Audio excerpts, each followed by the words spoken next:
Hello, everybody, and thank you for joining this new webinar. Today's webinar, as I was anticipating, is about UV creams, sunscreens, and protection of the marine environment. SafeSea Sustainable Cream Case Study. And Dr. Amit Lotan is our special guest today. He's a marine research and sunscreen expert. Dr. Lotan, can you hear me? I can hear you perfect. Wonderful. Thank you very much. And you will have an opportunity after my presentation to introduce the subject and go in depth on this very interesting issue. Next webinar is going to be on the 10th of June, and it's going to be about ocean aquaculture. And the special guest will be Open Blue, a major aquaculture company from Panama selling globally and certified friend of the sea. So let me tell you just one slide about who we are, where we come from. I worked for over 30 years for the Dolphin Safe Tuna project of the Earth Island Institute, which has been the precursor of sustainable seafood certifications. It managed to prevent the killing of millions of dolphins. In 2008, I launched Friend of the Sea, which is currently, among the others activities and projects, a major certification program for products from sustainable fisheries and aquaculture. And in 2016, we launched Friend of the Earth under the World Sustainability Organization umbrella, a major project for certification of products from sustainable agriculture and farming. Currently, there's over 1,000 companies from more than 100 countries which are Friend of the Sea or Friend of the Earth or Dolphin Safe certified products. So let's look at coral reefs a bit more in detail. They come from the phylum of Cnidaria, which is a group which includes also anemones and jellyfish. Reefs are made up of colonies of polyps, which secrete calcium carbonate to build their exoskeleton, mostly because this way they can protect themselves. And they grow horizontally, depending on the species, for about up to 3 centimeters per year, and vertically 25 centimeters per year. They appeared on Earth about 500 million years ago. And however, those corals which we can enjoy now that are present on Earth are a bit more recent, as we will see. And Darwin developed a theory about the formation of coral reefs, which then was proved right by science. And basically, his theory, which has been confirmed, was that reefs were forming around volcano islands, which gradually went extinct due to subsidence and sinking in the water. But we now know that, for example, some of the biggest areas like the Great Barrier Reef actually were formed the other way around somehow. They were formed as the sea level has risen over the past 20,000 years from the last glacial age, about 120 meters. And this way, the hills that were in front of the current Australian continent were basically sunk, and the atolls which make up the Great Barrier Reef were formed. Of course, this is in a simplified way, but it's important to understand that coral reefs play a huge role because of the biodiversity that they can host. And that for this reason, they are called the rainforest of the sea. Imagine that even though they cover about only 0.1% of the world's ocean area, they host 25% of all marine species. And in addition, there are several species which spawn in the area and then later migrate. They are mostly developing in shallow depths in tropical waters, but there are also, as some of you might know, also cold water coral reefs. And you can see on the map here, the red ones are the warm water and the blue ones are the cold water reefs that are known. Coral reefs play a very important role both in the ecosystem and for humans consequently. As we said, they are hosting a lot of marine life, so they are very important for fishing, but they also have an increasing important role for tourism, recreation, medicine, and we found out also coastal protection, and that's why they're called reefs. Some studies have attempted to sum up the total value of reefs, and the estimate is that their value is at least around $400 billion per year, and they serve millions of people.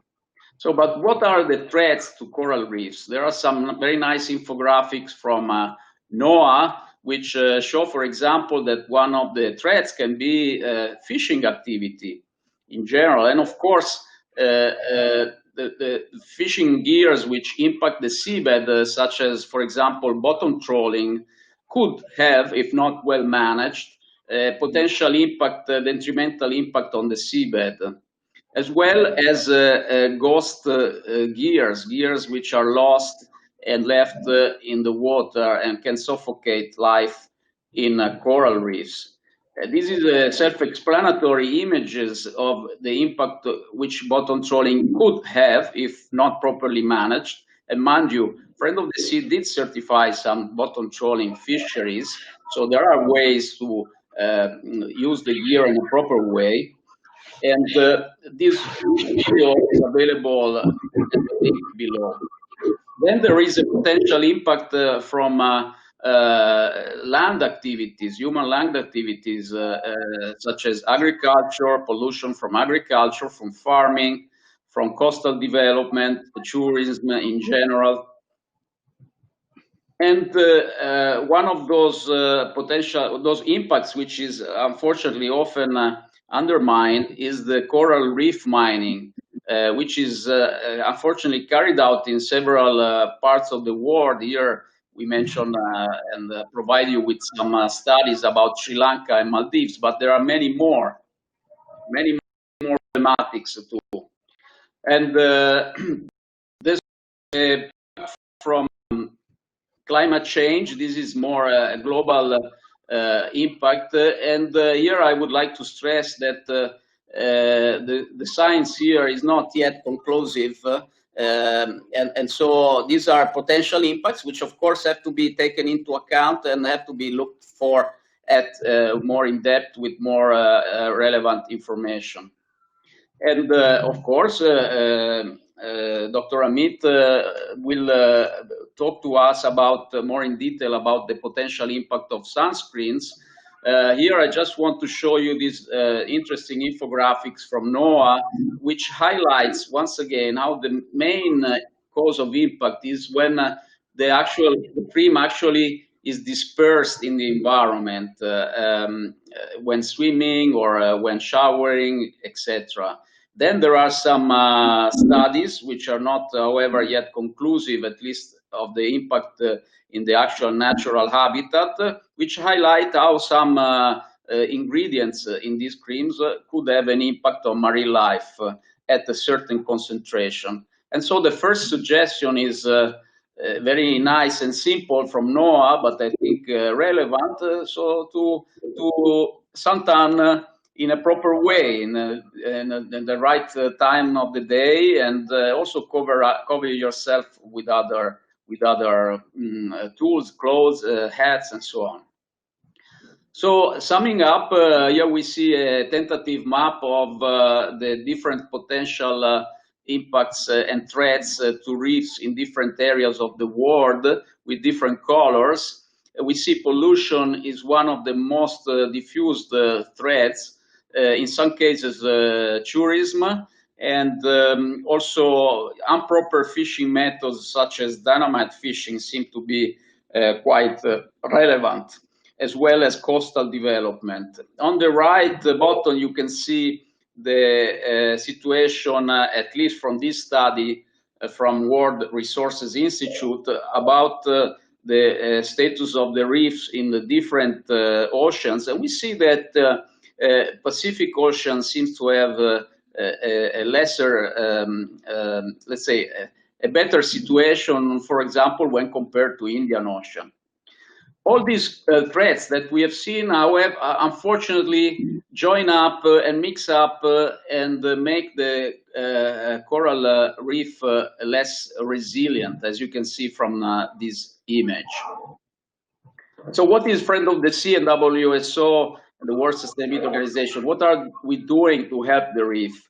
Well, first of all, we support some initiatives for propagation, for restoration of the reef in Fiji, where a farm, which has been the first one to actually farm coral, is using part of the farm coral to restore some damaged reefs in Fiji. Then we collaborate and we have included in our requirements Ghost Gear organization, which is a worldwide organization which has developed a number of initiatives to tackle the issue of lost gears.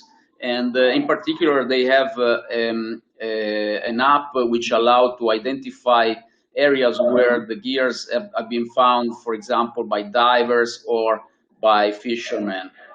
Then Friend of the Sea has over the years expanded its certification to other activities which could have an impact on the reef. So we certify sustainable beaches, organizations which manage beaches in a sustainable way, sustainable seaweed farming and harvesting, sustainable shipping and whale watching. And also, more specifically, we certify ornamental species and corals which are farmed or collected in a sustainable way, and thus also public aquariums which use these corals. More specifically, we have some products which have been certified Friend of the Sea. This is, for example, EcoSafe coral complex and calcium products, which obtains the calcium from mines which are sustainably managed above the sea, inland, not from the reef. And more in detail regarding sunscreens, the first sunscreen to be certified is SafeSea from Nidaria.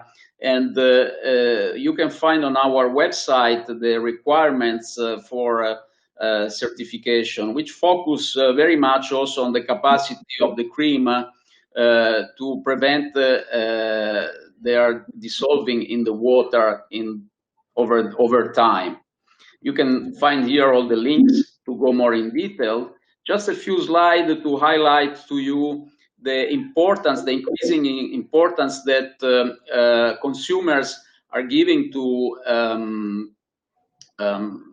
creams which are produced in an environmentally friendly way. As you can see, currently the percentage of consumers which consider this as an important reason for purchasing has increased, and it's around 20-25%. Finally, some countries have banned sunscreens which do not follow certain requirements to protect their reefs. And as I said, some ingredients, and Dr. Lotan will tell you very much more about it. Some ingredients have been pointed out as being detrimental. However, as explained here, the evidence against these ingredients is largely limited to laboratory-based studies, which may not reflect conditions on the reefs. So that's all from my side. And now I will pass the word to Dr. Amit Lotan, marine research and sunscreen expert from Nidaria, Thank you very much for waiting. Thank you for Thank being you, here. Paolo, for the opportunity to present and send everybody, and thank you everybody that join us this afternoon in Israel, wherever you are. I would like to elaborate on sunscreen and marine environment. Just a little bit on my background, maybe. I did my PhD and most of my life in marine research, mostly on jellyfish, and then spent the last 10 years in sunscreen industry. So I have a good background in marine science and sunscreen. To give you some numbers on the sunscreen industry, we are talking about 1.5 billion beachgoers or ocean lovers that's seeking protection from the sun. So it's a big number. And this is annually, of course. And the sunscreen market is huge also, which is growing, but it's now over $10 billion market size annually. So it's a big population, and it's a big market. And sunscreen was invented in the 80s, and it's provided the skin or the people that use it good protection from sunburn and from the potential risk of skin cancer. I'm saying all this because we are talking about a big audience, a big chunk of the population of the world that love to go to the beach and love to use sunscreen, and they are also our, in a way, they are our ambassador of people that really like the sea and want to give back to the sea. So we want to remember that sunscreen is a big market, big population, users, and those people should be on our side when we want to protect the marine life. So going to the next slide, we can see how good sunscreen or how active sunscreen is. This person went to the beach, spent, let's say, 1 hour in the beach. He was able to lotion his back, upper back and lower back with his hand, but he was unable to lotion his middle back, and therefore he got sunburn. When we are speaking about SPF, many times people are a little bit confused. So the number provide you the number of time of your skin natural protection. To make it simple, SPF 15 give you 50 times more protection than your natural skin. So it's a very effective product, and most of the people, when they are going to the beach, would use SPF 30 or SPF 50, high SPF. As I say, it started in the 80s, but we are now in 2020, 40 years later. Scientists start raising concern that sunscreen may cause some problem with marine environment. And then about 10 years ago, studies started to look into this in depth, and what we found is that you can find UV filters, those are the compounds that filterize the sun. You can find them in the sediments or in the sand at the beach, especially during the season, and you can find them on the surface of the water. Some of the vertebrates, let's say fish, can bioaccumulate UV filter. You can find high concentration of those UV filter in their body, and this is true also for invertebrate like coral. There is no direct evidence that shows that at the field, sunscreen is the major issue to cause problem.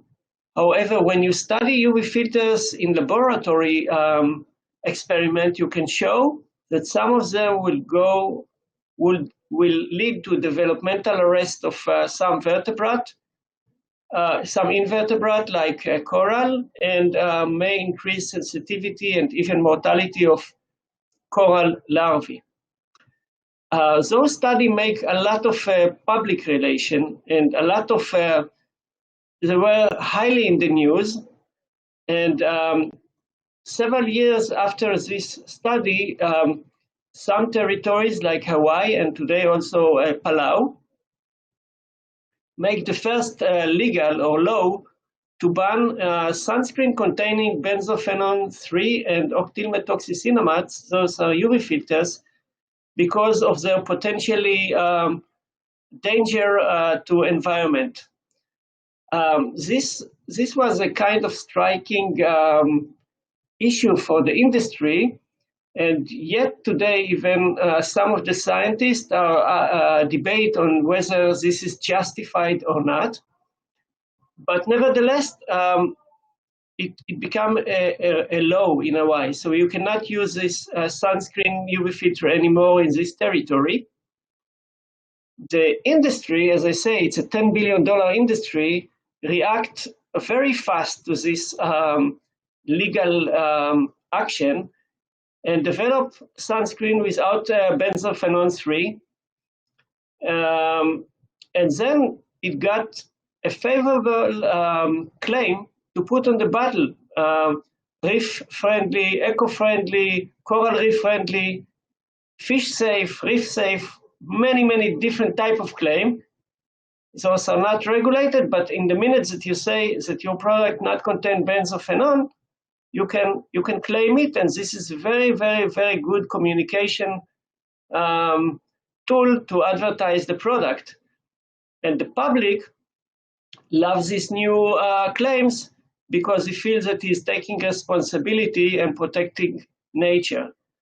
So in several aspects, the legal action of benzophenone, banning benzophenone and octylmethoxycinnamate, provide both the industry and the public a very good claim and feeling of protecting nature. However, when we are looking into a bottle of sunscreen a little bit deeper, we must ask ourselves whether benzophenone-free product is basically coral reef friendly or good for the marine environment. This is a very typical ingredient list of a sunscreen lotion. And you can see, you can get the impression that it's built up from about 20 to 40 different compounds. This is, of course, a sunscreen that is water resistant, so it's should be, the consumer will buy it for going to the sea. It's benzophenone free, so the consumer can say it's a marine friendly sunscreen. But if you would look at these 40 different compounds, we can see that there is the brownish one are UV filters compounds, the red one are emulsifier or detergent. Now, some of those detergent in this ingredient list are sodium stearyl sulfate. It's basically can be found in soap and in shampoo. It is a danger molecule. It's detergent that going highly soluble in water and harm to marine environment. It contains a lot of different oils that tend to be naive because they are not soluble. It contains preservative to preserve the lotion, and those are highly toxic compounds that aim to build up to kill bacteria and different cellular organisms. So they are in this ingredient list, and it contained also water resistance compound. Some of them, like the PVP in the bottom, are microplastic. So you also introduce to the water microplastic. Again, this whole big list is marine friendly because it's benzophenone free. So to summarize this point, also the UV filter tend to claim danger. There is much more danger compound in the sunscreen, but because it's benzophenone free, you can claim that putting emulsifiers and detergent in the water or that can kill cells, or preservatives that are built up to kill cells and bacteria, or microplastic is okay and still maintain marine-friendly product because it is a benzophenone-free sunscreen.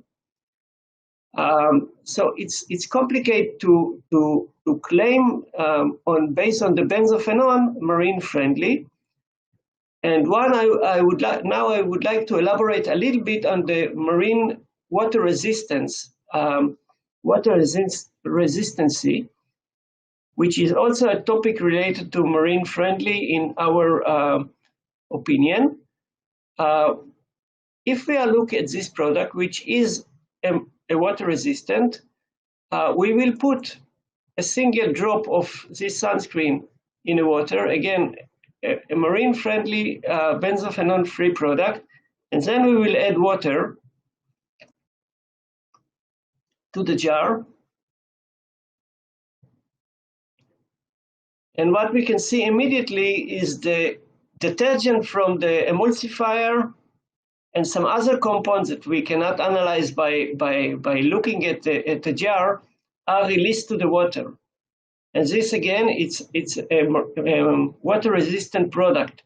So luckily the ocean is so big that we cannot see this phenomena in the water, but everyone that would use a regular water-resistant sunscreen may find himself release this type of compound to the water. Now, how come? Sorry, if we are study the regulatory constraint of water resistance, water-resistant sunscreen is a sunscreen that provides at least 50% of its original SPF after 40 minutes in the water. What does this regulation mean? It means that if we have sunscreen with the SPF 50 and we are spending 40 minutes in the water, the sunscreen should maintain on our skin at least SPF 25. In other words, 50% of the sunscreen can be released to the water, or can be released to the water and contaminate the marine environment. So this is, it could be free sunscreen, release a lot of part of the sunscreen, emulsifier, UV filter, preservative to the water. Now, after studies this, and in collaboration with Friend of the Sea organization, we thought that the claim something free, and in this case benzophenone free, would not be good enough to claim water resistance, marine friendly product or a Friend of the Sea product. And we would like to suggest, and this is what we've done in SafeSea, alternative option. By increasing the water repellency of the sunscreen, we were able to build up a lotion or a sunscreen that would not release almost anything to the water. If you want to measure it, measure the SPF of 50, after 80 minutes in the water, should be expected to remain SPF 50. So in the contrast of the regular SPF regulation, we are elevate the water repellency. We keep the sunscreen on our lotion, on our skin. And if we would do the same experiment as we done before, putting a tiny drop of sunscreen with high water repellency in a jar and add water,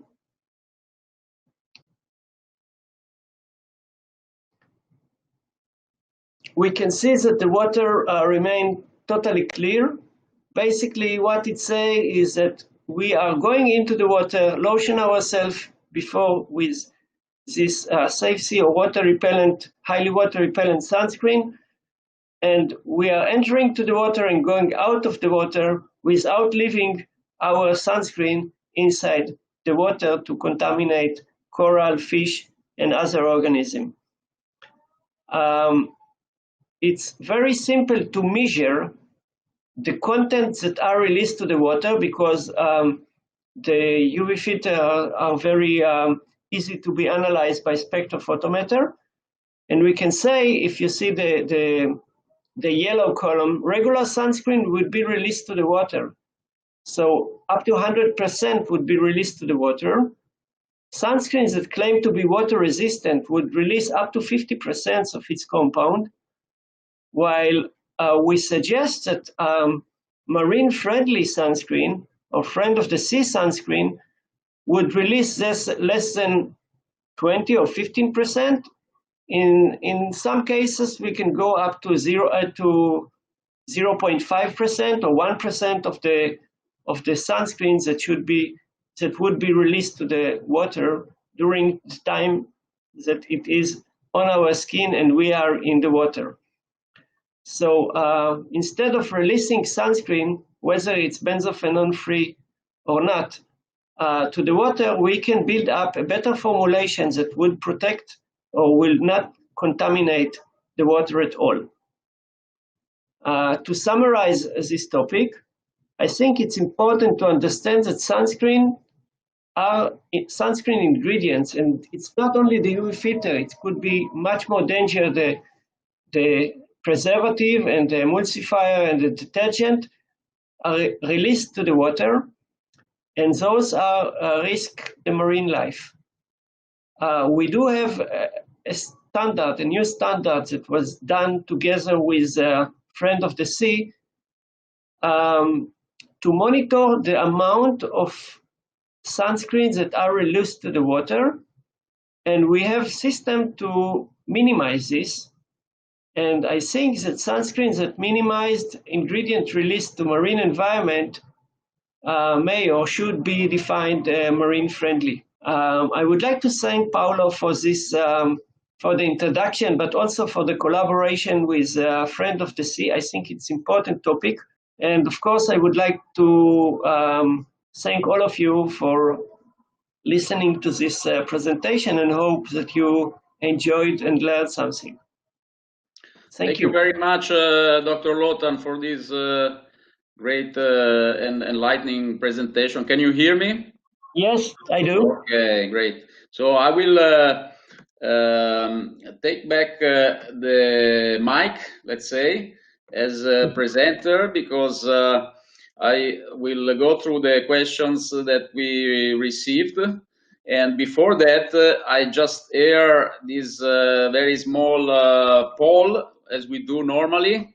So the question today that you can answer is, which is the main impact on coral reefs? UV cream, if not SafeSea, mining, bottom trawling, land pollution. Wonderful. I see that some of you is already answering. So I will close this and I will see the answers at the end. Yes? Can I elaborate? I think something I'm working in the IUI. It's the Interstate University Institute in the Red Sea. Yes. The Red Sea is a very nice laboratory because you have a lot of tourists in the Red Sea, in the LAT, and all of them are using sunscreen, and there is a huge pressure on the coral in the reserve. Now, what you can learn is that if you are some of the area are fencing by metal fence in order to avoid tourists to stand on the coral or to raise sand on the coral with the fins while they are swimming. And those fences are standing adjacent to coral reef, sometimes it's 20 centimeters, that are not fencing. They are not protected from tourist hands or standing and so on. And you can see a very vivid coral behind the fence, and of course sunscreen and other pollutants like sewage and so on are not discriminate by the fence. They are in the same concentration all over the area. But you can see that the major issue is the pressure of the tourism industry standing or touching coral in areas. This is the major one, in my opinion. Yeah, oh, that's a very interesting information, and we are in fact developing requirements for certification as Friend of the Sea for diving centers. And of course, I mean, there's already a lot of awareness about this, but apparently then this is not enough. It's enough a few tourists which are maybe not really skilled in swimming and moving around and so on to involuntarily destroy these beautiful ecosystems. So really something even more relevant has to be done to protect these areas. Okay, well, let's see let's see what questions we received today. Okay, somebody is asking, where can I buy this sunscreen cream? I'll pass the word to you, doctor. Okay, the SafeSea is now sold in Japan, in Thailand, in the Philippines, in Singapore, in Spain, in Brazil. It's widely sold in US in Amazon. Basically, Amazon, you can buy it in all over Europe in Amazon. And this, I hope I answered in Israel, of course, in Palestine. I think this is the major, but if you want to buy it easily, Amazon is the best. Amazon Europe or Amazon US, it's all over. And the name is always SafeSea, right? That's the brand. When it's come with the Friend of the Sea certificate, it's always SafeSea. Okay, so you mean it carries the logo? Yeah, a new product, maybe. The products that are being sold in Amazon are carrying the logo of Friend of the Sea. Okay, great. Thank you for answering. Are you engaging major manufacturers of sunscreen products to convince them to develop alternative products such as those that you have shown? They already have widespread distribution and customers would like to have an alternative. Well, I think the question is to us. We are doing outreach as we do on all our Friend of the Sea projects. We have some producers in Brazil which have creams which would comply with the requirements, and they are evaluating the possibility of undergoing the audit for certification. And this webinar is also a way for us to communicate to potentially interested manufacturers. As Dr. Lotan said, unfortunately, there's also a tendency to claim as reef safe, etc., creams which don't have this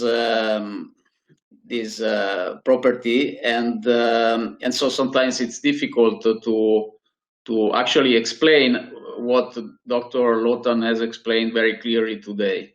But we are in, it's an ongoing process, and we hope more companies will join or will go in that direction.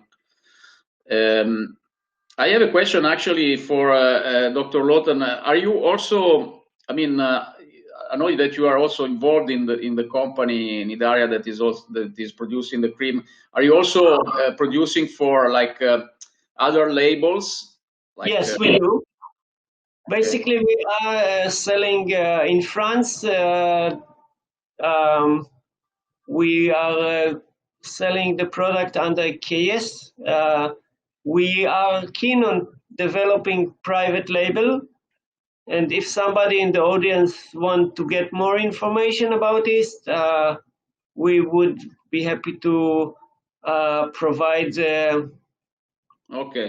information as private label for the industry. We are also selling private label in Netherlands and in the UK. So yeah, it's available for SafeSea is Nidaya brand, but because we think that this product is not only provide protection for the reef, it was developed originally to provide protection from jellyfish sting. There is a lot of attractive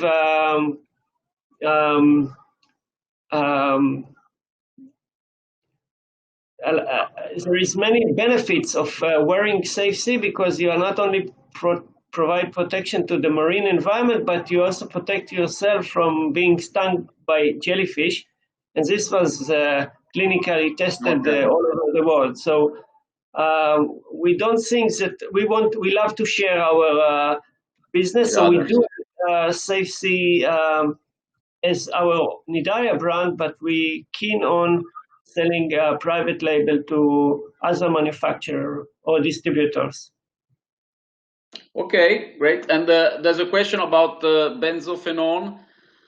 The question is benzophenone the same as oxybenzone? And can oxybenzone enter the blood, the human bloodstream, and cause cancer? Okay, benzophenone and oxybenzone are the same. Now, benzophenone is a very widely used in the US. In Europe, it was taken out from the market basically 10 years ago. And the reason is that benzophenone is basically penetrate from the skin to the blood very fast, probably 10 times more faster than regular UV filter. There is no argument that it causes any damage or concern, but nobody wants to have benzophenone in his blood or in his liver. Therefore, in Europe, you don't find product with benzophenone anymore. In the States, you do, in the US. And hopefully it will go out from there as well. And therefore, also, it was very easy for the big, and even not to the sunscreen manufacturer, to adopt the new regulation of Hawaii, because they were most of them they were ready, because they were all the European sunscreen were benzophenone free from the beginning, and this is only gives them the claim of marine friendly or coral friendly because they are benzophenone free. Okay, thank you. And a question for you, how many other sunscreens you believe have same properties as SafeSea? I mean, do you think there are others, or you are like the top innovator in this sense? Or and if there are others, I mean, what percentage would it be of the total market? I don't have a clear answer to this. Definitely, let's say Nidaya spray, that it's after 80 minutes in the water, maintain its same SPF is one of the top. But most likely there is other. But you need to use analytical tool to test it and to say, okay, this product is a marine friendly because it's not released, let's say 10 or 50%, more than 10 or 50% of itself to the water. And this, unless you test it, you don't know which portion of the sunscreen are basically provides these benefits to the marine environment. Well, maybe some which are preventing the jellyfish sting or things like that. Maybe for surfers. This is a different sunscreen. The jellyfish protection is a different system. It's completely different. Okay. But so you got the reason for having such a highly water repellent is that because we were, in order to provide protection against jellyfish, we built up a system that hold a lot of active ingredients on the skin while you are in the water. Those are dealing with the nematocyst or with the stinging mechanism of the jellyfish and inactivate it so it cannot fire you with a venomous toxic darts. Okay, I will join up two questions. You have shown us as an example ingredients in a cream like ordinary, I believe, or claiming to be reef safe. But I saw that there are creams which claim to be all, from natural ingredients or even organic in some cases. And if I'm not wrong, but do you think this is actually possible? Do they have the same shield power? Do they have some negativities in terms of the environmental impact? And are these out on the market, or are these for real? I don't actually. For sure, all of the sunscreens that contain UV filters, organic UV filters, cannot be claimed organic because and those are the most widely used. I need to learn it more in depth because the term organic is half or maybe 75% marketing terms. There is no organic terms for instance, for the COLIPA or other, or the FDA or really. So it's. What about natural? Some claim that they have only natural ingredients. So again, UV filters, especially the organic ones, are not naturals, and then. It makes the whole thing very complicated because in order to reach up a very high SPF, you can use what they call natural. Sometimes in sunscreen is using only metal sunscreen like titanium dioxide or zinc oxide.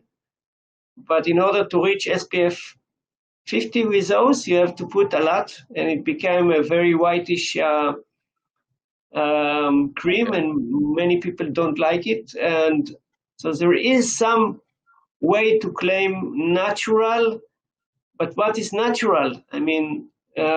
It's more marketing than scientific or regulated claims. There's a question again for you. If are you planning to sell the license of the technology to other suppliers? I think those should be. Those questions should be sent to me by email or something like this. Okay.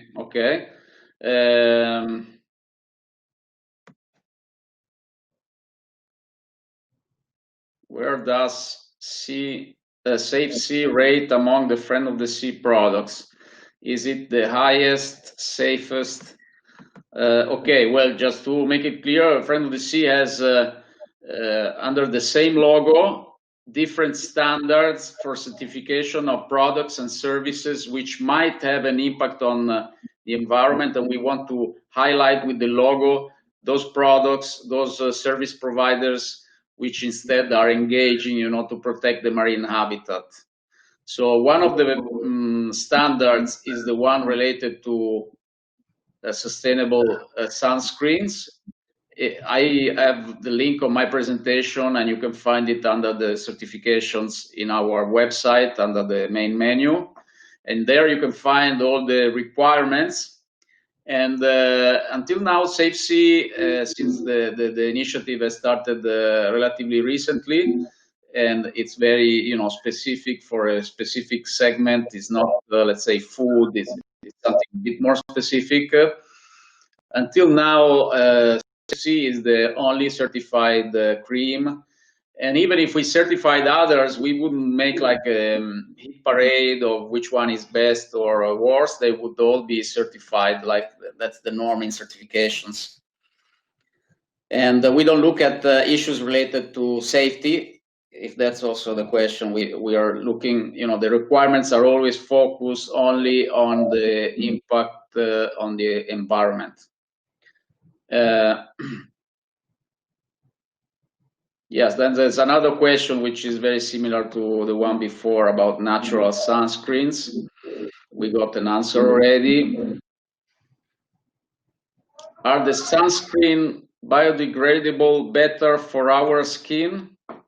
Ooh, that's I suppose that the answer is that if you're trying to protect your skin, you don't want the sunscreen to be biodegradable in water because in the end you won't be protecting your skin anymore. Is that right, Mr. Dr. Lawton? Have I answered well? I would say that biodegradable again is a very marketing.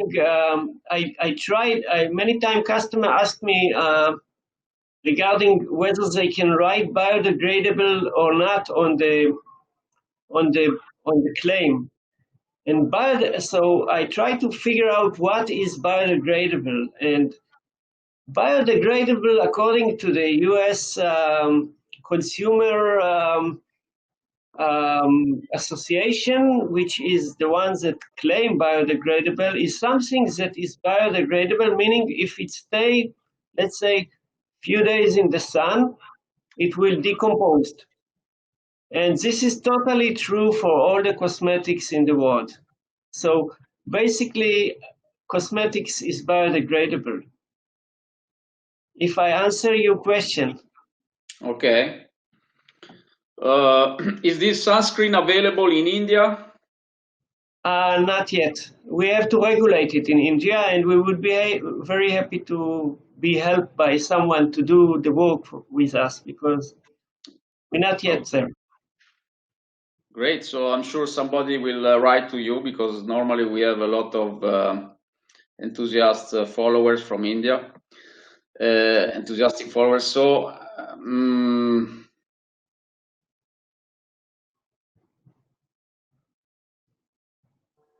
sorry, I'm going through the questions and sometimes they skip up.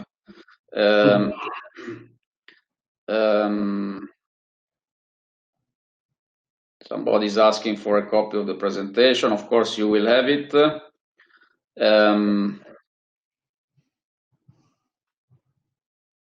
Well, somebody again is asking, you know, these products are sea friendly. What about the skin and human health? I think you answered already.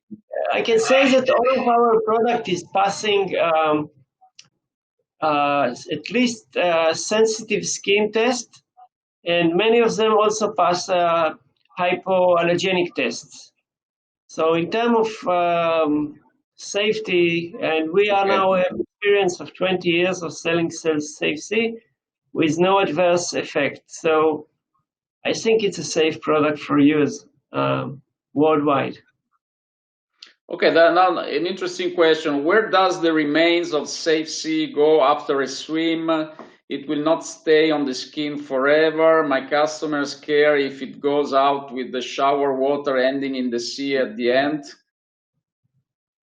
That could be an issue. This could be an issue. As I say, you don't.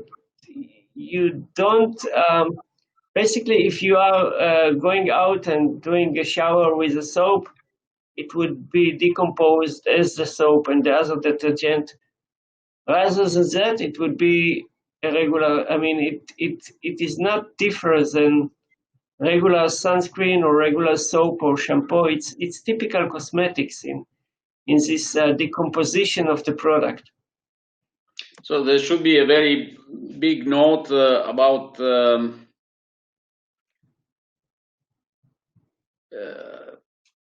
what to do after or taking a shower, not too close to the beach or not near the coral reef or something like that. Yeah, if you take out your sunscreen in the shower, it's better not to be that the sewage treatment would do the work instead of spilling the water directly to the sea. Because it's also a matter of concentration. So, of course, yes, I think Dr. Lotan answered already. And then there's a question about, please confirm, somebody's asking, please confirm the main advantage of SafeSea is that it essentially releases much lesser sunscreen than other brands, as shown in the slide bar chart of Dr. Lotan. Yeah, absolutely. Absolutely. And when we are talking about SafeSea spray, it doesn't release even a single percentage of the product to the water after 80 minutes in the water. So it's exceptional by all means if you try to compare it to other sunscreen. Okay, so now there's a hot question. How does there are many out there that are being feedbacking that SafeSea should not be promoting as reef safe as it contains octocrylene. You have an answer to this, Dr. Amod?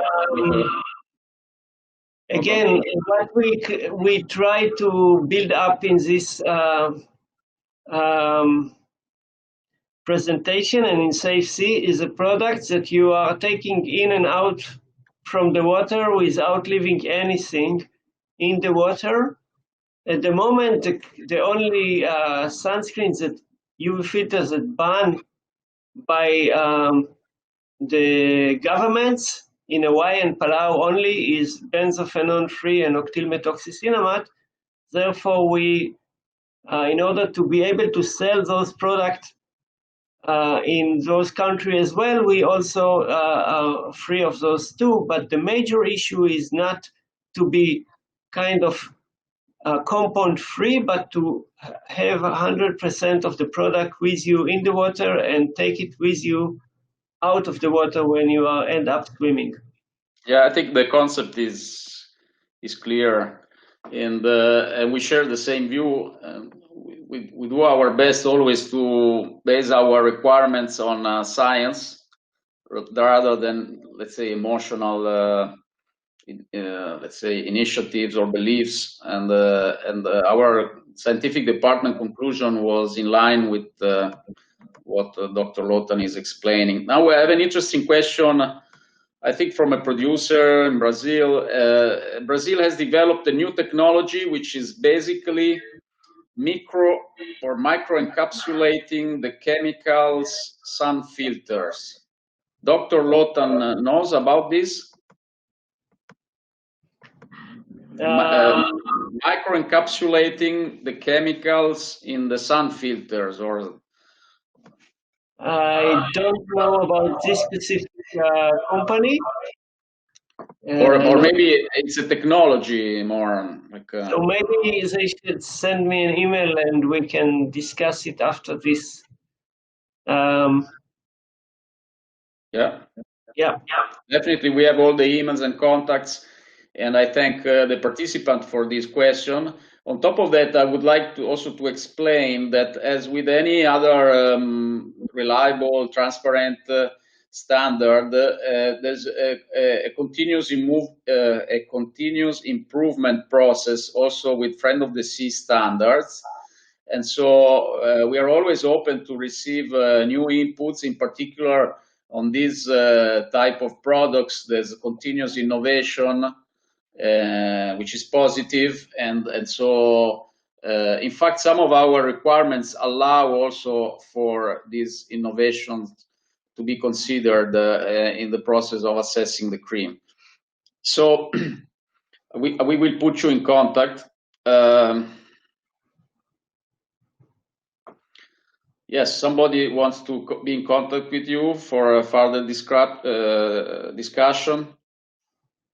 Somebody again is asking for if you have if the formula is patented or protected. I think that Dr. Lotan would like to talk about this separately, but we'll put you in contact. We'll pass you all the questions with all the names where relevant.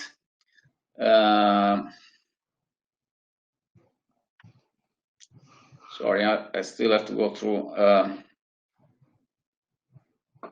Okay, can you explain how or what is the best way to explain to our customers or other users Oh, well, I think we can contact this participant directly. Of course, we have ways, to promote friendly certified products, and we can further discuss on this. And we're also willing to help, free of charge if you want some input from us based on our experience. Um, What's the market size of sunscreen lotions in India, and whether Nidania have expansion plans? Well, I think we already commented this. I don't know if you are aware of the market size of sunscreen lotions in India, while I go through the other questions, Dr. Lotan. Unfortunately, I don't. I suppose it's quite big. It's one of the biggest populations countries in terms of populations in the world, and it's a emerging country, very fast growth, and there's a lot of sun. So I suppose that there's quite a lot of use, a lot of tourists, etc. So it must be quite important. Sure. You can have further talk. And are there laws in Europe to ban the sale of sunscreens with dangerous substances for the environment, or are they expected in the coming years? There is a list of there is a very good list. Actually, European is leading in this of what should be banned to be used in cosmetics in Europe. I'm not so sure that it's relevant to water, to marine environment, but definitely they have a big list of I would not say toxic even, but suspected to be toxic, whether to the environment or to the human, that are not allowed to be used in Europe. Europe is the most advanced country in terms of protecting the health of the customers on level of cosmetics and public health. Does a higher SPF sunscreen require more chemicals and therefore carry higher chance of harm to the sea? Actually, first, higher SPF sunscreen demand more UV filters than lower. Most of the people that go to the beach will use SPF 50. You cannot even, the marketing force and the skin cancer organization are so strong that you cannot change the habit to buy the highest SPF as possible. The regulation is not allowed. This is one of the reasons why regulation in Europe and the US do not allow anymore to claim more than SPF 50, because companies started to go with SPF 80 and SPF 100 and so on, and it's useless. We have to remember, and this I said in the beginning of the presentation, that those people who are going to the beach are kind of ambassadors, because they are the people that will help us to save the sea. So we want to give them a good sunscreen. Yeah, and I think, and it would be nice to find the statistics about this. Maybe they are available. That on average, at least from my experience in the beaches in Italy, people would not stay more than 1 hour at sea, right in the water. Normally they stay less. Of course, yes, there are lots of children who would like to stay, the whole day, but so I think, yes, also good explanations on the packaging could help also for a better use of the cream in terms of putting it back once on the skin once you are out, etc., etc. And the behavior also in relation to taking the showers, etc. I think that's also important, and it ties with what you were just saying. So somebody is asking if the sunscreen is available in Thailand. Yes, we have a very nice distributor of SafeSea in Thailand, especially in the islands. Okay, so everybody has also Dr. Lotan's email. You can write to him directly. Somebody asked a comment on microbeads released from sunscreen and the nano zinc versus normal zinc. There is a new regulation on nano titanium, maybe also nano zinc, that cause more problem with, I'm not really familiar with this, but there is an issue of actually nano metals are being banned by the industry, or at least in Europe, you have to write contain nanoparticles if you are using nano titanium. So most of the industry are trying to avoid this compounds. Wonderful. So I think we finished the question. Somebody is asking again how SafeSea that he came late and he's asking how SafeSea protects the fishes. Maybe you can just explain it in a few words. This is the last question, and then we go through the poll and we say hello to everybody. That maybe just summing up. I think the most important issue in SafeSea, and this is something that we've done together in collaboration with a friend of the Sea organization, is instead of claiming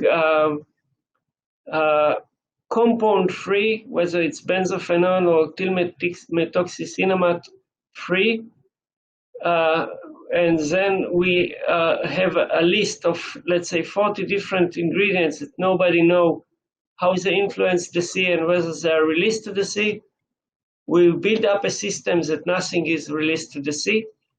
So we are going into the water with sunscreen on our skin and going out of the water with the same amount of sunscreen, so nothing is contaminate the sea. And this is a new standard, and I think it's a better one than claiming something free. By the way, in Europe at the moment, claim like paraben-free or caffeine-free or so on is not allowed anymore. And there is a good reason for this, because you know what is free, but you don't know what is inside and whether it's contaminated or not. Yes, in fact, the concept that we are applying now also to a new standard that we develop for new technologies which could have a lower impact on the environment is that there must be evidence of this lower impact, and there must be also evidence that the other potential impact factors are not increasing while this one is decreasing. It goes together with the considerations that you made about SafeSea and other creams which make those claims, and at the same time maybe increase other components which would be detrimental. The point is to try and solve the issue altogether to avoid the cream to be dispersed in the water. In a few words. Yes. So I thank everybody. Let's go through the poll, view the results. Oh, actually, I'll try to share with the attendees. And apparently, most of the people voted for land pollution as being the major impact on coral reefs. And of course, we talked a lot about UV cream, so that's the number 2 in the considerations. And then bottom trawling and mining. But the point is that we should all try together with innovation, with all our efforts, certifications, and companies' initiatives to reduce all these impacts altogether, because all of them, as we have seen, contribute to the detriment of corals. And I think that today also we understood that there are some immediate impacts which possibly have been undermined in the past and are higher and more important maybe than the hypotheses yet to be confirmed, which are the more global dramatic impacts, which potentially some global temperature change and others could have on the corals. So let's try to face these ones, which are relatively easier to save, to face, and do that all together. So I thank you again, Dr. Lotan, for your time. We will answer all the other questions. I see that some other are coming in. And I thank all the participants and also the Friend of the Sea, Friend of the Earth, WSO team for helping making this webinar real. Thank you very much, and we'll be together very soon for the other webinar, for the new one. Thank you so much. Thank you, Dr. Thank you.